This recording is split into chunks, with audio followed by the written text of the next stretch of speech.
Hi, in today's tutorial I'm going to show you how to remove the watermark on CapCut application or even website. So all you need to do first of all is just go and open the browser that you're going to use to follow this tutorial steps with.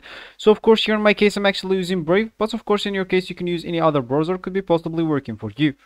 So of course when you open your browser, just go here and type CapCut.com and hit the enter button.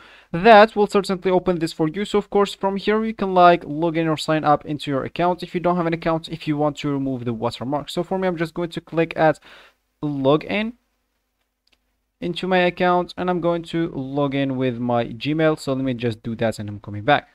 So of course when you log in into your account you'll find this as your home or as your main screen, and from here you can like start editing with just clicking at the new, blank canvas, and you will need to wait a bit until you can start edit. So of course let me just skip all of those steps. So of course here you would like to upload your file right here. Then when you upload it, it's going to be the same as the application or website. So once you uploaded your file right here, just go and hit the export button. For me, I will need to upload a video here, so I'm not going to do it. I'm just going to show you at their application.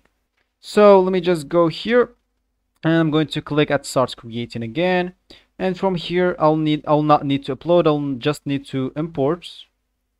As you can see now, that will be our video. So of course let me just add a simple thing, maybe like add this, or I don't know, let's just add random things so I can export the video. So once I actually click export, you will find here an option called remove watermark. So that, as you can see, you cannot remove it, you cannot even like mark this or enable this unless you logged in into the CapCut account or sign in into it. So of course if you don't have an account, you'll need to go and create one. You can even create it with your Gmail if you don't want to go through all the boring steps of creating your account. So then you would like to click at export and you will be good to go. So this will be actually for this tutorial. I hope you like it. Thank you guys for watching and goodbye.